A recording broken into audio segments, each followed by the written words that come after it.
This video is a brief overview of the Axiom product RefMerge. When installed, you can load RefMerge from the Axiom pull-down menu here. And here it is loaded already for you.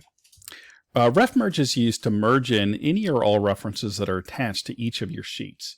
I have one sheet here right now, and you can see there's 3 references attached. I'll just turn those off and on so you can see where those are. And that's it. So when you process your sheets, what RefMerge will do is create a new file with the contents of the sheet and the contents of all the attached references together into a single file. You'll notice up here it's refmerge.dgn, but what it does is it'll create a file named refmerge.mer, short for merge, pretty logical there, just so that you're not hurting anything in the existing file, makes a copy of it. There are settings to make that change so that you can create it output to a different directory and keep the DGN extension. That way you don't have to go renaming if that was something you're going to need to do afterwards. Now, next thing I'll show you here is you've got settings, and if you go to settings, change settings, there's a boatload of stuff in here. There are so many different things about the elements that you're merging that you can change. The purpose isn't to change the elements, but to change the way the merge is occurring, just to accommodate many different possibilities you could have with elements that are coming in. Now, even with that said, the default settings are configured with the intention of giving you a result that looks as closely like the original DGN with references still attached as possible. Most users almost do nothing in here.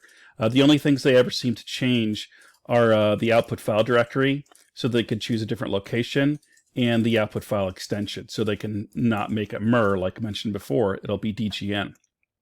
Outside of that, lots of stuff you could do here, but almost never have any need for the users because the defaults are so good. Anyway, I'm just going to do a standard merge here now, and it's simple as just choosing the file we're in and pressing start. And it'll take just a few seconds to actually do this. Take careful note of the references dialog box. You'll see no more references, and we have refmerge.mer, and it looks exactly the same as the original file. And there is one other mode I'd like to show you. First, I'm going to delete this MER file, but actually before we do that, let's jump back into our original file, refmerge.dgn, and now I'm going to delete the merge file and the log file. And the other mode is here, merge external references as internally referenced models. So let's say you still need the files to be merged, or excuse me, the files not to have references, but you can't have the elements directly in the sheet or the main DGN. You can still have them internally referenced. All it means is, you have a main model, and then you have other models, and you reference those other models into the main model. So it still looks the same, but all of the references are now inside. Now, we'll just do it. Now, first, let's take a quick look here.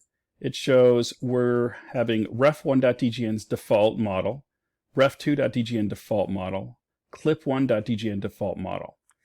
So now, watch what happens when we merge in this mode.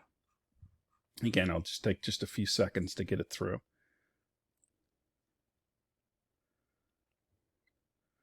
All right, and so now we're actually referencing refmerge.mer. If you were to change the name of the file to refmerge.dgn, it would show up here as well.